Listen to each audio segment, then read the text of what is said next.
So my name is Ashwini, and I'm one of the F1s in Aberdeen. I graduated from Glasgow.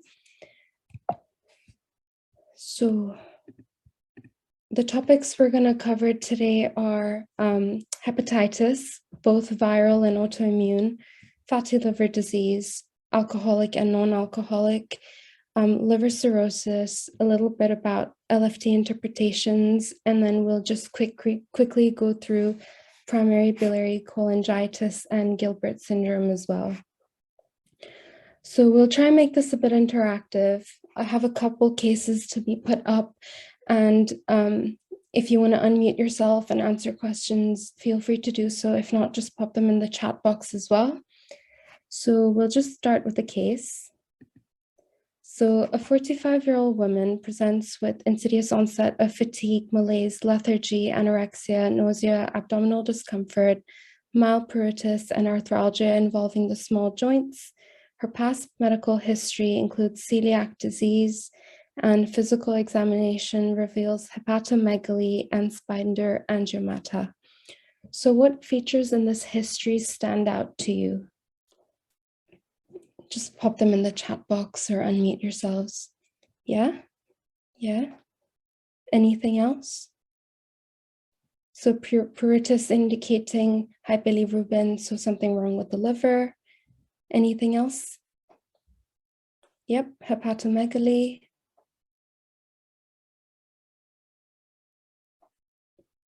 Anything else to differentiate this? So if you're thinking that this is a hepatitis picture, is there anything that stands out to you that makes it more likely to be one kind of hepatitis to another? Yeah, autoimmune condition. Yeah, there we go, celiac disease. So that was the keyword I was looking for.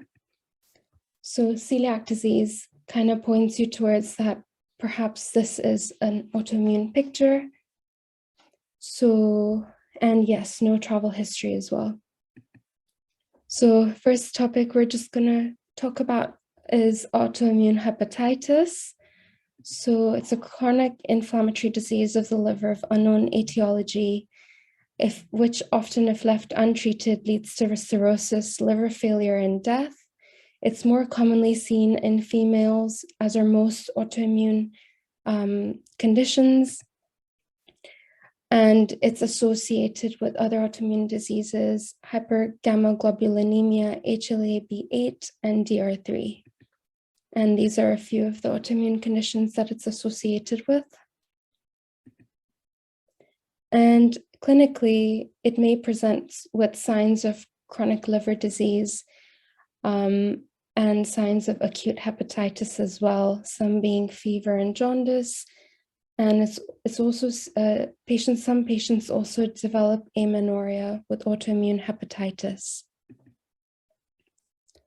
So what investigations would you do if a patient came in to see you with those symptoms? If you want to just pop them in the chat box. Yeah? Autoimmune screen, anything else? LFTs, yeah. So those are the main ones you would want to do. You want to check the LFTs, and you generally see raised serum ALT and AST, and because it's autoimmune, raised serum IgG as well. And you do the autoimmune screen, and depending on what shows up, whether it's anti-nuclear antibody, an anti-smooth muscle antibody, or anti-liver and kidney microsomal type 1 antibodies as well. So the autoimmune hepatitis, it's actually grouped into 3 types, depending on which circulating antibody is found on the blood test. And yes, as someone has mentioned here, you want to, you'd also ideally want to do a biopsy unless the patient has a severe comorbidity or any contraindications. And the typical feature that would be seen on biopsy is interface hepatitis, which means inflammation of the hepatocytes at the junction of the portal tract and the hepatic parenchyma. And it's also called piecemeal necrosis or bridging necrosis. So this is generally treated with steroids. immunosuppression, and in severe circumstances, a liver transplant is indicated. Okay, so we'll just move on to acute and chronic hepatitis now. So 2 types, acute and chronic. Anyone knows the difference between chronic? What's the duration that it needs to reach to be considered chronic? More than 3 weeks, a bit longer, is more than 6 months. So there's multiple types. And with acute hepatitis, you have the viral hepatitis. Autoimmune can be drug-induced with paracetamol. And with chronic, we'll go over each of the individual ones as well, but we've got Hep B, Hep C, again, autoimmune, and the metabolic liver diseases, so hemochromatosis, Wilson's disease, and alpha-1 antitrypsin deficiency. Due to time constraint today, we won't go over the metabolic liver disease, but we'll go over, or the drug-induced with paracetamol, but we'll go over the rest. So with viral hepatitis, generally patients present with quite non-specific symptoms, jaundice, malaise, fever, headache, nausea, vomiting, and occasionally they come in with the right upper quadrant pain and dark urine.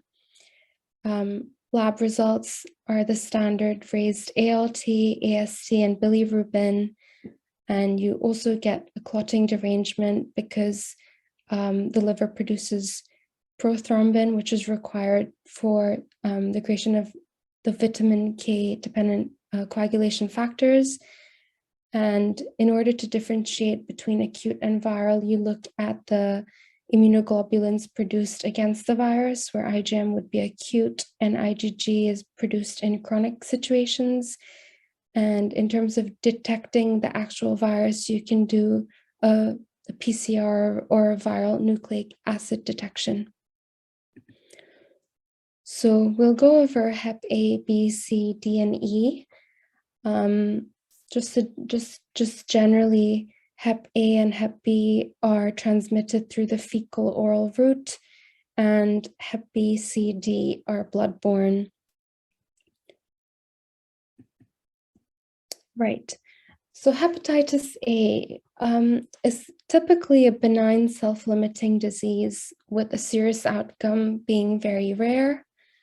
It's an RNA virus, and it's transmitted via the fecal oral route.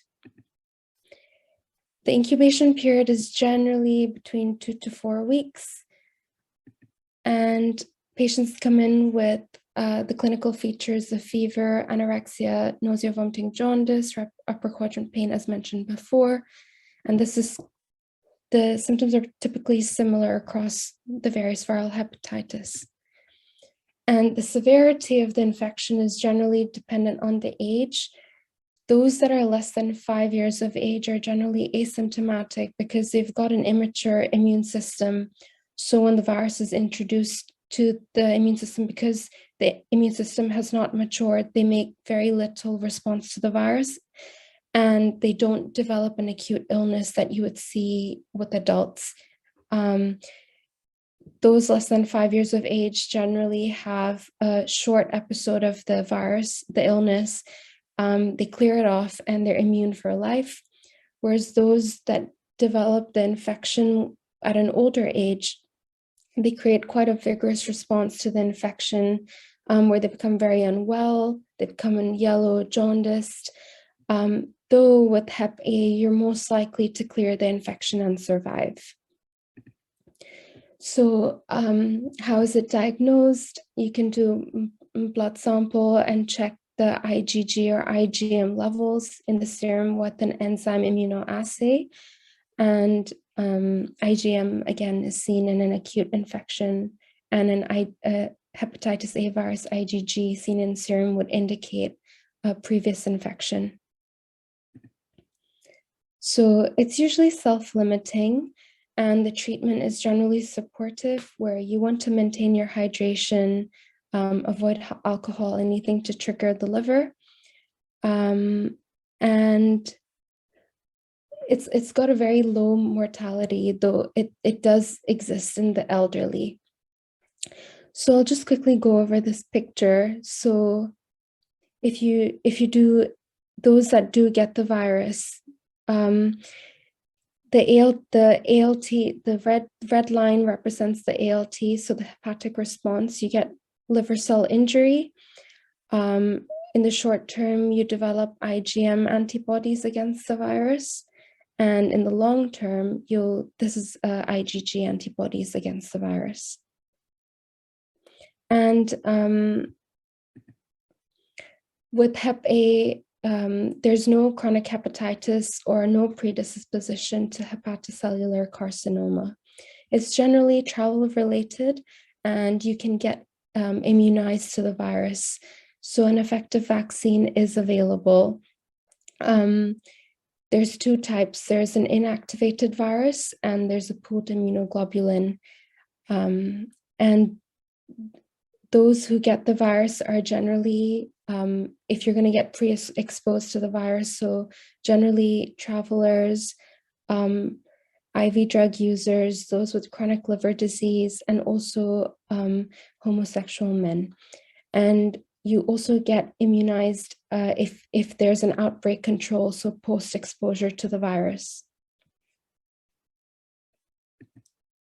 So we'll just move on to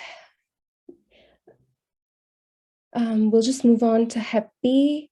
Does anyone have any quick questions about Hep A so far? If you have any questions at any point, just pop them in the chat. So with Hep B is different to Hep A in the sense that it's more severe and you do get a chronic infection. So unlike Hep A, which was RNA, Hep B is DNA. It's very common and it's vaccine preventable. So the HPV vaccination is included in the immunization schedule in babies. It is also it's transmitted differently. As Hep A was fecal oral route, Hep B is spread through infected blood or bodily fluids, including a vertical transmission from a mother to a child. And the incubation period is also a bit longer. It is 6 to 20 weeks. Patients present with fever, jaundice, and elevated transaminases in the blood. And the clinical course is generally, it's more severe. So complications of an acute hepatitis B virus infection, you can progress to a fulminant infection and go into fulminant liver failure, where it progresses from the onset of symptoms to liver failure in 2 to 3 weeks. Most people go into chronic, well, you can also recover from it, and the rest go into chronic infection, where in children, like as we discussed before, it's non-progressive because the immune system hasn't matured, whereas those with adults, it can progress to cirrhosis or hepatocellular carcinoma. So 25% will develop a chronic hepatitis B virus and go into cirrhosis, liver decompensation, and malignancy. So we'll just quickly go through the structure of the Hep B virus. It's got a surface antigen, which if detected in the blood is a marker of infection. You've got the E antigen, which is a marker of high infectivity. So this would be in those with an acute infection, the Hep E antigen would be high only for an acute period, whereas those with a chronic infection, which would last about 6 months or so, the E antigen would be present for the whole 6 months. The core antigen, that's a marker of a current or previous infection. So if it's detected, it means that you've either fought the infection in the past, or you have it just now. And you can also detect the DNA in the serum to measure treatment response when someone's infected with the virus. So Hep B is diagnosis of surface antigen and the DNA. So this and the DNA are detectable. And the treatment for Hep B is basically to suppress the viral replication and to prevent further damage. And this can be done with interferon alpha or other antivirals. And Hep B is prevented by just educating people, vaccination. All children in the UK are now vaccinated as a part of the routine immunization schedule, and they're given the vaccinations at 2, 3, and 4 months of age. And those that are at risk groups as well, such as healthcare workers, IV drug users, should all be given the vaccination as well. Fulminant hepatitis, that just means that they go into a liver failure very, very quickly. So I'll go back to that slide, and it just basically means that they go into liver failure from the onset of symptoms to liver failure in about 2 to 3 weeks. Is that okay? So we'll move on to, I'll just quickly go over the serological course. So this is for acute and this is for chronic. So if you look at the red line as the antigen, so that's when the virus is present in the blood for an acute period of time, so less than 6 months. That's the surface antigen. When the surface antigen is positive, you can diagnose the Hep B infection. When the E antigen is positive, it means that they're currently infective, during which the immune system, so the yellow line is the IgM antibody, the acute antibody against the virus that is produced.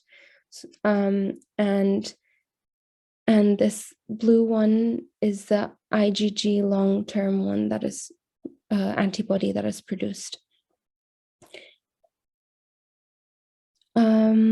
And with the chronic infection, so you have the surface antigen present after greater than 6 months. So it's present, and you get the acute antibody response fades and the chronic antibody response remains. So we'll just move on to Hep C. So hepatitis C is an RNA flavivirus, and it's a really big problem. It affects 170 million people worldwide. It's mainly transmitted in IV drug users, but it's also transmitted through blood transfusions, transplants, sexually and vertically, and through needle stick injury, though the statistics show that the risk of transmission during a needle stick injury is about 2%, vertical transmissions about 6%, and during sexual intercourse is about just 5%. It's mainly transmitted in IV drug users and through the blood transfusion. With Hep C, there's no vaccine and no immunity to the virus. So even if you're infected to the virus, you generally don't develop a protective antibody response. The incubation period is about 6 to 7 weeks. And with Hep C, there's a high rate of progression to chronic disease. Most of the time it moves into chronic disease rather than resolving, which can progress to cirrhosis, which then later can progress to hepatocellular carcinoma and death. And this is generally, the rate of progression is generally related to the gender. It's greater in males, those of increasing age, and those that have a high alcohol intake as well. So the clinical features for hepatitis C, it's mostly asymptomatic. Only 30% of patients will actually develop jaundice and have a transient rise in the serum aminotransferases or present with fatigue and arthralgia. So with the investigations, like the other hepatitis viruses, you generally want to do a PCR or look for the antigen to look for current infection. And if you do an enzyme immunoassay and look for the antibodies, if it's IgG, you know that it's a chronic infection that's been cleared. IgM means it's an acute infection. So the good thing about Hep C is that it's very treatable and there's a cure rate of about 95%. And unlike Hep B, where the aim of the treatment was not to treat the infection, but to suppress the viral replication, in Hep C, the aim of the treatment is to treat the infection with direct-acting antivirals dependent on the viral genotype. So we'll move on to Hep D. So hepatitis D is it's a single-stranded RNA virus, again, transmitted similar to Hep B, and it's a defective virus, so it's easy to remember Hep D, D for defective. It only replicates in the presence of hepatitis B, and you can get two types of infections with hepatitis D. You can either get what's called a co-infection, where you get the hepatitis B and a hepatitis D infection at the same time, or you can get a superinfection of hepatitis B, where a patient that is currently having a hepatitis B infection subsequently develops a hepatitis D infection on top of that. With the co-infection, when they both come in at the same time, you have a severe acute disease and a low risk of chronic infection. However, if you develop a superinfected hepatitis D, you have a higher risk of severe chronic liver disease, fulminant hepatitis, and cirrhosis, and it can present with an acute picture. And this is generally treated with an interferon. So the last one of the lot, hepatitis E. So this is an RNA virus.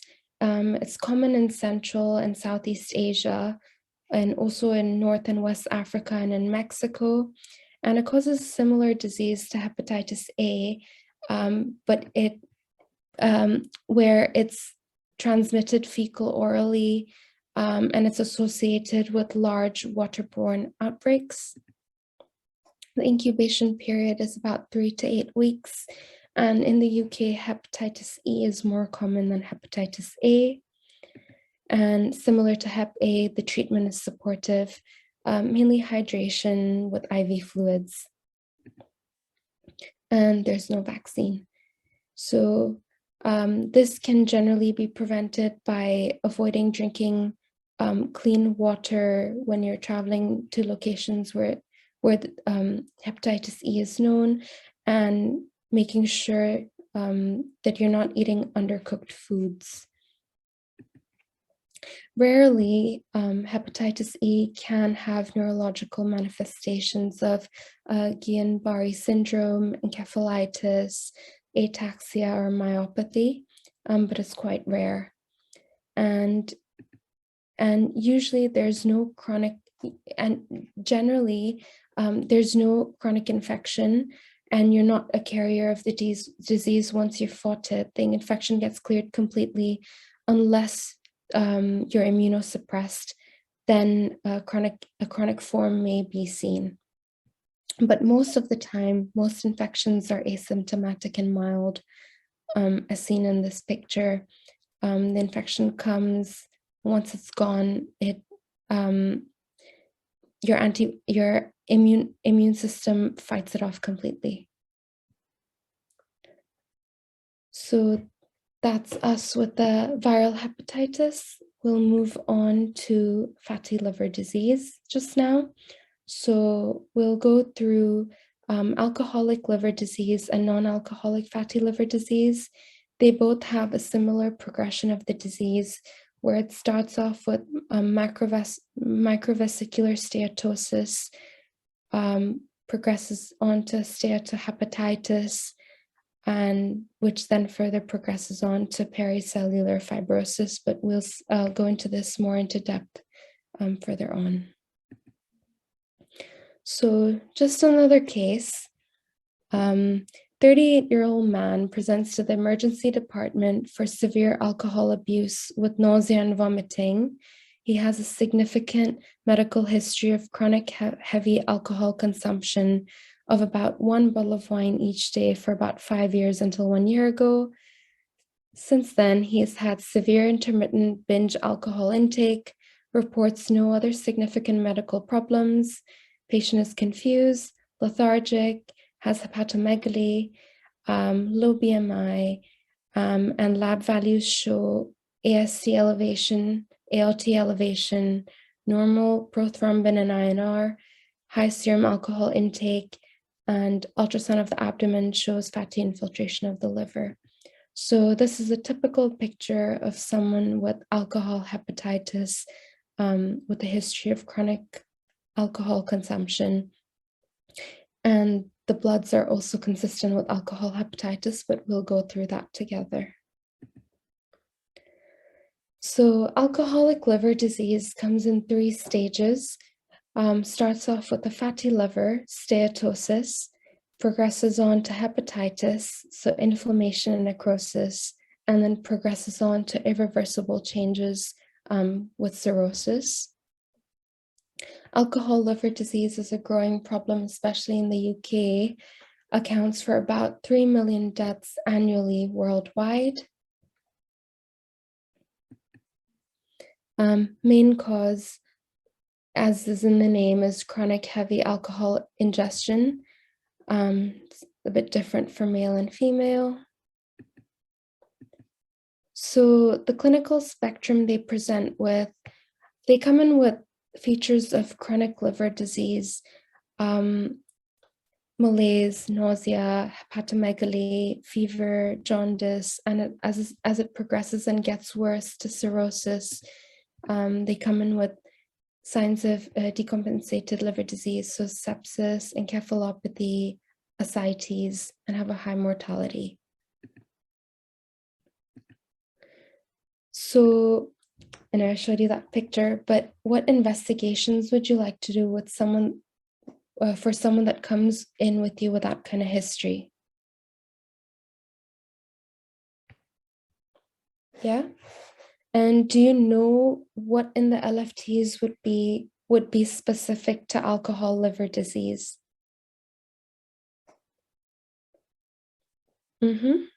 Anything else?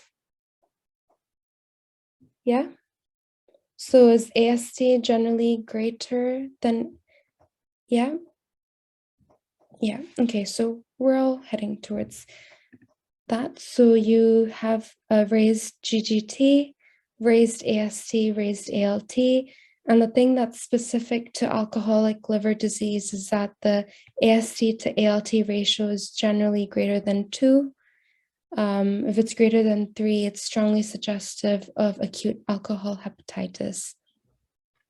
You also get raised urea, raised prothrombin ratio and INR, raised bilirubin, raised white cell count.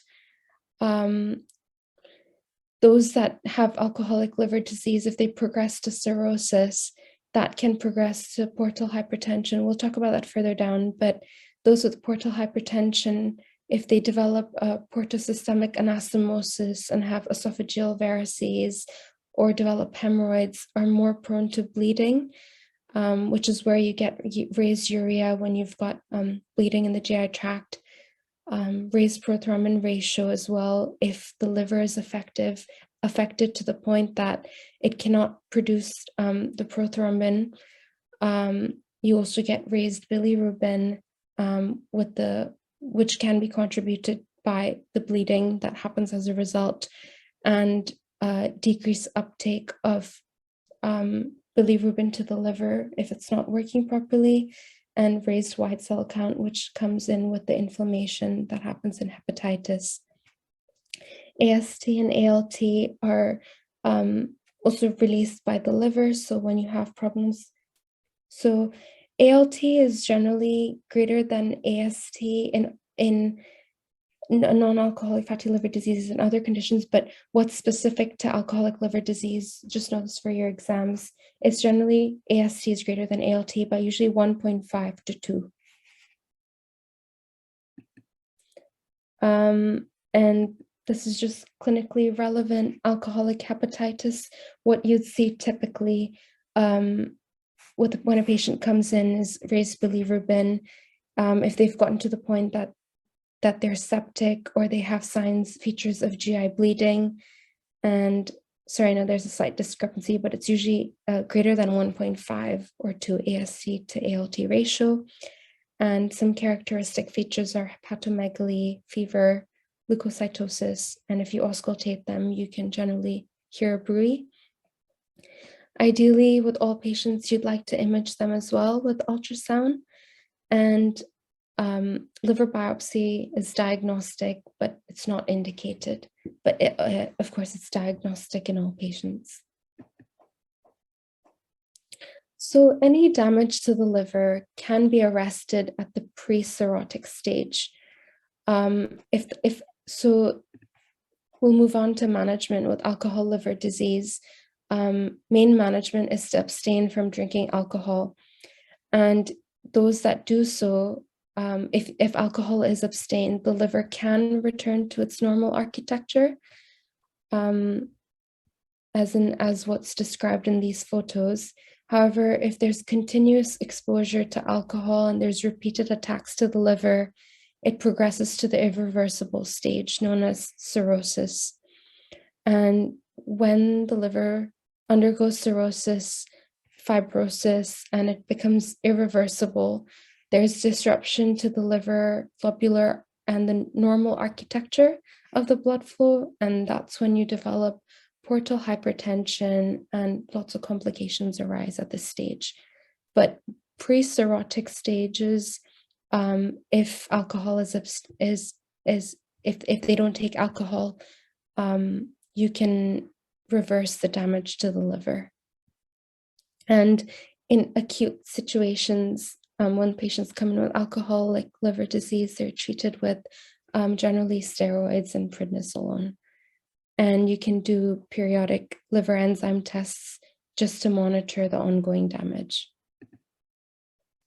So as I mentioned before, some complications of cirrhosis, which we'll move further on to, are signs of protosystemic anastomosis, where you get esophageal and gastric variceal bleeding, can get ascites, coagulopathy, hepatic encephalopathy, and it can progress to a malignancy as well, so hepatocellular carcinoma. And alcoholic liver disease is associated with a high mortality, as high as 60% in the short term. So we'll move on to another case, and I'll just highlight the keywords for you. 42-year-old man referred to the liver clinic with a mild elevation in aminotransferases for several years. He has a medical history of obesity, hypertension, hypercholesterolemia, does not smoke or drink alcohol, no high-risk behavior, has a family history of cardiac disease, taking a diuretic, and has elevated liver tests, was recommended to discontinue statins. Other than that, complains of mild fatigue, feels unwell, raised BMI, truncal obesity, and hepatomegaly. So yeah, so these are all pointing towards a non-alcoholic picture of fatty liver disease. No alcohol, but deranged LFTs. So non-alcoholic fatty liver disease is thought to represent the hepatic manifestation of the metabolic syndrome. and hence insulin resistance is actually thought to be the key mechanism leading to steatosis. It's the commonest cause of liver disease in the developed world, and it's associated with obesity, type 2 diabetes, hyperlipidemia, metabolic syndrome, and hypertension. So it describes a spectrum of diseases from steatosis to non-alcoholic steatohepatitis and progresses down to cirrhosis. So this is steatosis. You can see lipid vacuoles filling the hepatocyte cytoplasm, and it's generally non-progressive. If further damage is done, it progresses to a NASH. So you get so non-alcoholic steatohepatitis is a term used to describe liver changes similar to those seen in the alcoholic hepatitis, but in the absence of any alcoholic abuse. So you get lobular inflammation and you get ballooning degeneration, which is a form of hepatocyte death. It's a form of liver parenchymal cell death, hepatocyte death, and this progresses on to cirrhosis.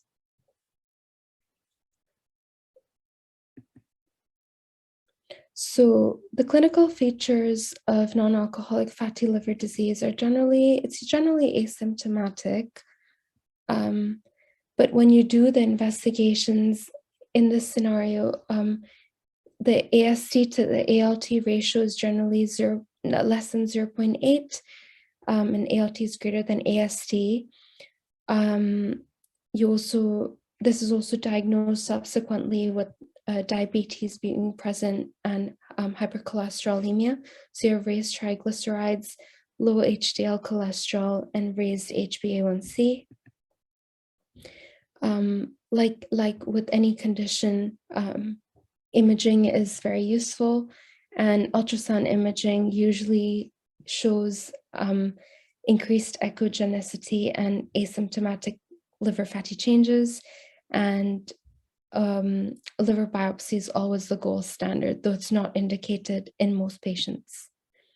And the management for NAFLD is primarily weight loss and lifestyle modification with diet and exercise. And studies have actually found that weight reduction was associated with remission of the disease in a dose-dependent manner in both patients with a baseline of a BMI less than 25 and those with a BMI of greater than 25. So we've just got a table just to help you distinguish alcoholic liver disease versus non-alcoholic fatty liver disease. So the weight is generally raised in the non-alcoholic with raised plasma glucose or HbA1c. Alcohol intake is raised in alcoholic liver disease. Both have raised ALT, whereas with alcoholic liver disease, you have a great rise in the AST with an AST to ALT ratio of greater than 1.5, whereas this is generally less than 0.8 in non-alcoholic. And triglycerides are high in non-alcoholic as well. So we'll move on to the next case, which I'm sure you can have a guess at what it is through this picture. So I'll highlight the main points.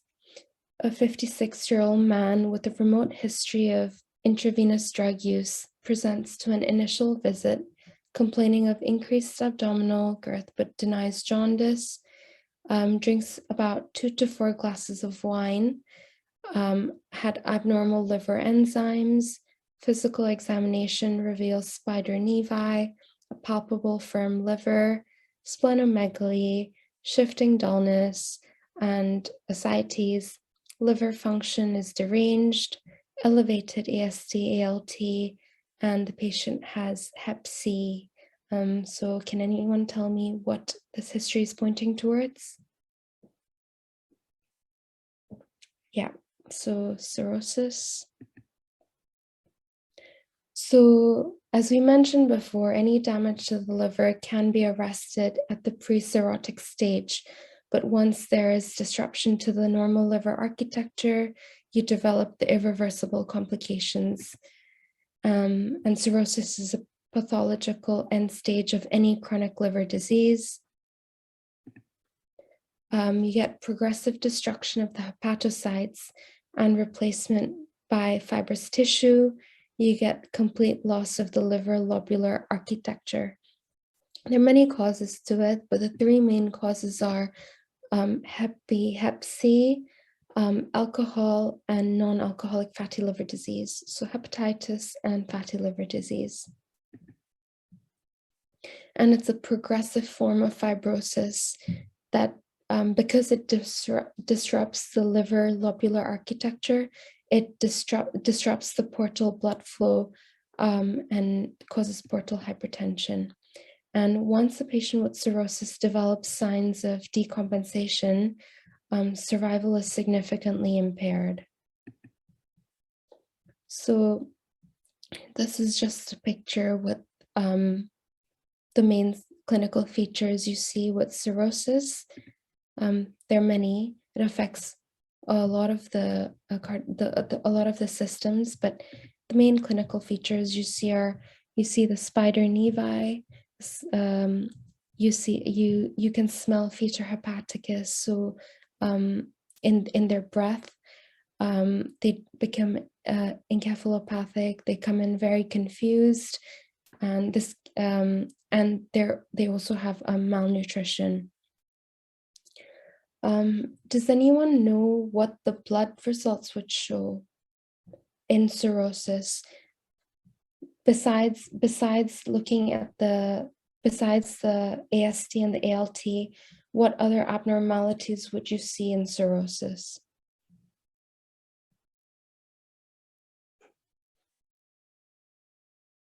Yeah, abnormal clotting. Yeah. Yeah. Raised ammonia, yeah, and encephalopathy. Anything else? And yeah, an albumin. Nice. So you get low albumin and clotting factors, prolonged prothrombin time, and bleeding as well. So you get hypoalbuminemia. We'll go through that when we talk about liver function tests, but the liver produces albumin. So if the liver is not functioning properly, you get low albumin produced. So the end results of cirrhosis causes raised portal pressure, as we discussed, due to the disruption in the blood flow, and you get increased resistance to the portal blood flow. So as a result, from the portal hypertension, you get a raised portal pressure and you get protosystemic shunting and hypersplenism. So here's an image of a cirrhotic liver. And with the increased portal pressure, you get all these problems that arise. So you get vasodilation entering the systemic circulation. You get a reduced effective circulating volume, which results in the splanchnic vasodilatation. So blood flow that's flowing towards the gut and the liver are now flowing into the portal system. You get reduced effective circulating volume. So you end up getting a hyperdynamic circulation, which results in compensatory vasopressors. So the renal angiotensin aldosterone system, catecholamines, they're all released. You get sodium retention as well, which causes ascites, and renal vasoconstriction, which can cause the hepatorenal syndrome. And you also get hypersplenism due to the backflow to the spleen, which causes splenomegaly and thrombocytopenia. So basically with the hyperdynamic circulation, I'll put a slide at the end which nicely explains all of it. So mainly for the exams, they'll ask how you diagnose cirrhosis as well. And traditionally, a liver biopsy, why do you get hepatorenal syndrome? Because so when you have it causes changes in the hemodynamic circulation and causes it causes vasopressors. It activates the renal angiotensin and aldosterone system, catecholamines to be produced, and renal vasoconstriction happens as a result. It's a whole cascade. I'll put up a picture at the end which links the whole cascade, which ends up causing hepatorenal syndrome, and a hyperdynamic circulation. But cirrhosis is diagnosed generally, traditionally a liver biopsy was used, but it was associated with adverse effects such as bleeding and pain. So now imaging using a FibroScan is used. It's kind of like an ultrasound scan. It's called a FibroScan, and it measures the stiffness of the liver. And you can also do blood-based assessment of liver fibrosis with an enhanced liver fibrosis test. And there are these scores that are done APRI and FIB4. You don't need to know too much about it, just know that it exists. These are just blood-based assessments of the fibrosis. So the management of cirrhosis, the management is generally to treat the underlying liver disease and to avoid superimposed injury, to manage complications, and last case scenario is a liver transplant, which is the only curative option for patients with decompensated cirrhosis. Further investigations, so having a cirrhotic liver puts you at an increased risk of developing a hepatocellular carcinoma. So those that are diagnosed with liver cirrhosis generally have a liver ultrasound done every 6 months, plus minus an alpha fetoprotein, which to assess for hepatocellular carcinoma. And because those with cirrhosis have a higher risk of developing esophageal varices with the protosystemic anastomosis, an endoscopy is generally done in patients with new diagnosis. Complications of cirrhosis, some of which are spontaneous bacterial peritonitis, hepatic encephalopathy, cerebral edema, renal failure with the hepatorenal syndrome, sepsis, metabolic disorder, and coagulopathy. So with a spontaneous bacterial peritonitis, cirrhosis puts you at a higher risk of infection with the protosystemic anastomosis. You get a decrease in the complement level, decrease in the neutrophil adherence, and just puts you at greater risk of infection. So, yeah, you want to see the slides for, is this the slide for the investigations of cirrhosis? Okay, I'll just move on.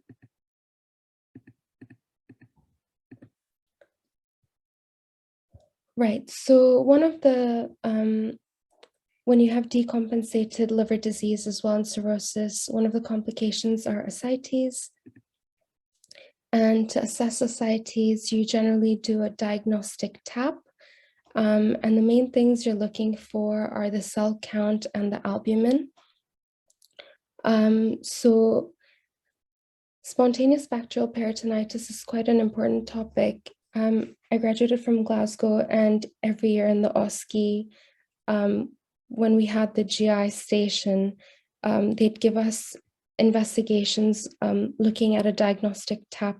It was a past paper. It was there and it was repeated in every year, including mine. And the diagnosis was to diagnose HPB, which can be diagnosed with seeing these values greater than 250 neutrophils per centimeter. It's got a high mortality unless treated appropriately, and it's generally treated with IV antibiotics and albumin. Yes, you'll get the slides at the end. In the cell count for ascites, in inflammatory conditions, you'd see raised white cells, and if in those with TB or peritoneal carcinoma, you get a lymphocytosis. The other aspect of ascites that you look at is albumin. So you want to look at the serum ascites albumin gradient, which is the serum albumin minus the acidic albumin. And a portal hypertension is diagnosed if the serum ascites albumin gradient is greater than 11. So management of ascites is generally a low salt diet, diuretics to get rid of the fluid, is generally treated with a spironolactone, an aldosterone antagonist, plus minus furosemide, which is a loop diuretic. Other ways to manage ascites are paracentesis, where a needle is inserted into the peritoneal cavity to obtain an acidic fluid, or transjugular intrahepatic protosystemic shunt is done in the later stages. Those that come in with ascites, they're generally given prophylactic antibiotics to reduce the risk of the spontaneous bacterial peritonitis, which is associated with high mortality. And with every liver condition, the only curative treatment is a transplant. Bear in mind that when you're treating ascites, you want to aim for a weight loss of 0.5 to 1 kilogram a day. So tips is transjugular intrahepatic protosystemic shunt. It's basically a shunt that connects the portal circulation to the systemic circulation. Because in this case, you get a portal hypertension, which you shouldn't do, which results in the whole cascade of events that lead to the complications of cirrhosis.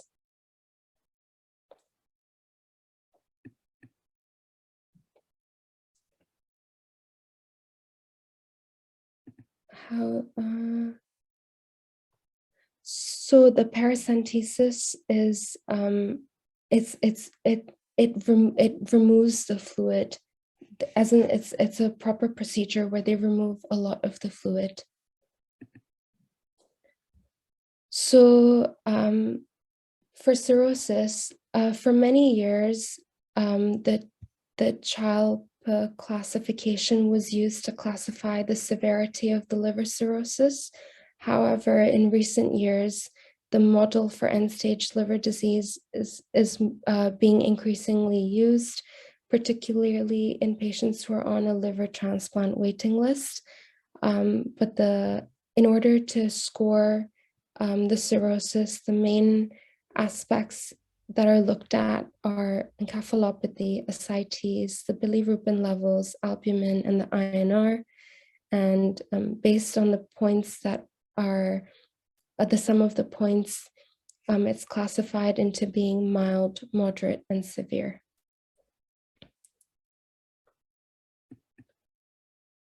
So we'll just move on to liver function test interpretation. So the LFTs are a panel of biochemical tests, often deranged in patients with liver disease, which I'm sure you've all come across. A typical LFT consists of bilirubin, ALP, GGT, AST, ALT, and albumin. And just keep in mind that no single test is a reliable indicator of liver function. The liver's got many different functions and a diverse possibility of diseases, and it should always be interpreted in the context of the clinical scenario, with an understanding of the degree and the reliability and the specificity of the test. So yeah, so the synthetic function of the liver. So the liver produces albumin. It produces clotting factors. So that's the synthetic function of the liver in terms of the things it synthesizes. And the liver function can be indicated by albumin, bilirubin, and prothrombin time.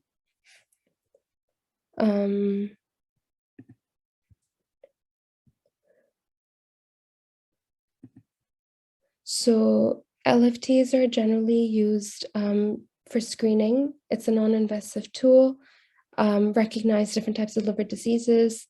As we saw earlier, differentiates alcoholic versus non-alcoholic fatty liver diseases. It differentiates acute viral hepatitis, cholestatic disorders as well. And it can assess the severity of diseases and evaluate the response to therapy. However, some limitations to LFTs are that it lacks sensitivity, where LFTs may be normal in certain liver diseases and lacks specificity. Bilirubin, an isolated raised bilirubin may indicate hemolysis because the erythrocytes are broken down by the macrophages in the spleen and the bone marrow, and they release heme, which is converted to biliverdin and bilirubin, unconjugated bilirubin, which goes to the liver to get to become conjugated, and so on and so forth, which is a physiological process. If you have increased hemolysis, it doesn't mean that there's something wrong with the liver. It means that there's it's just that there's more bilirubin in the bloodstream, which is why you get a raised bilirubin rather than a problem in the liver and uptaking the bilirubin. Does that make sense? And with the alkaline phosphatase, it's found in the liver, but it's also found in other tissues such as the bone, the intestine, the placenta. And it's located in the cells lining the biliary ducts in the liver. So it's generally a marker of a raised ALP is generally a marker of cholestasis. AST, which is raised in alcoholic liver disease, is also present in the heart, muscle, kidney, and brain. So it can also be raised in a myocardial infarction and a muscle injury, in addition to hepatocellular disease. And albumin is decreased in chronic liver disease, but hypoalbuminemia is not specific for liver disease. It's also seen in nephrotic syndrome, as you'd know, and in protein malnutrition. But just the main things you need to know are that an isolated raised bilirubin is a sign of hemolysis. AST and ALT are mainly raised in hepatocellular disease where there's damage to the hepatocytes. And raised ALP and GGT are mainly seen in an obstructive cholestatic picture. So where you have a damage to the bile duct or where you have a gallstone. So in prehepatic jaundice, you'll have a raised bilirubin. In hepatic jaundice, you'll generally have damage to the hepatocytes. So you have a raised AST and ALT. And in post-hepatic jaundice, you generally have a raised ALP and GGT. Does that make sense? Does anyone have any questions on that? Okay. So we'll just look at a case. So a 40-year-old housewife complains to her GP for generalized severe itching during the previous 9 months, no other symptoms, low alcohol consumption, slightly jaundiced, and bilirubin was detected in the urine. And these are the results of the LFTs. Does anyone want to put in the chat box what is the most likely cause of the jaundice?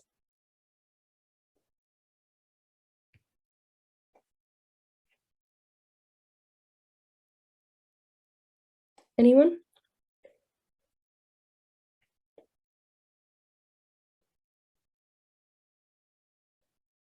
And why is that?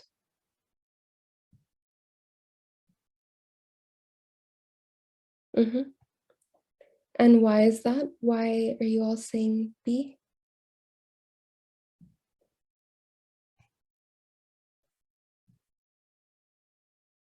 Yeah. So it's a CBD stone because you have raised ALP and GGT primarily. Yeah. Okay. We'll just go to the next case. A 52-year-old male presenting complaint. So there could be right upper quadrant pain, but it's just not in the history. So it was just interpreting it from the blood results. And with the raised ALP and the raised GGT, it points to a CBD stone. So just the next case, a 52-year-old male presenting complaint, tired for a few weeks and then jaundiced, drinks 25 units of alcohol a week for many years, has a history of blood transfusion for a road traffic accident, and his cousin had his iron in the body. He presents with signs of chronic liver disease and ascites. What is the most likely diagnosis looking from these blood results?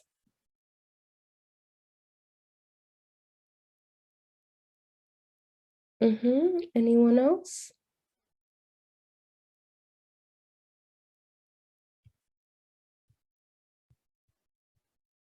So this is a trick question. Look specifically at the individual blood results.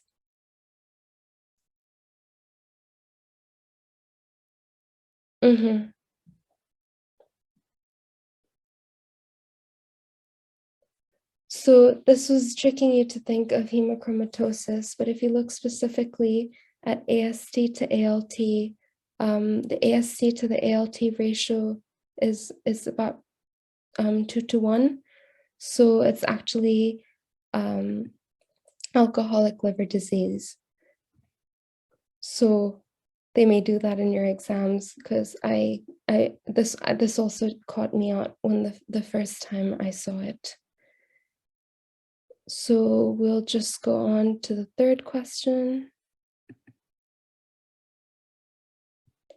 So this is a 70-year-old male with cirrhosis and has a rising alpha-fetoprotein and a focal liver lesion on ultrasound scan. What is the probable diagnosis? Just give it a couple of minutes.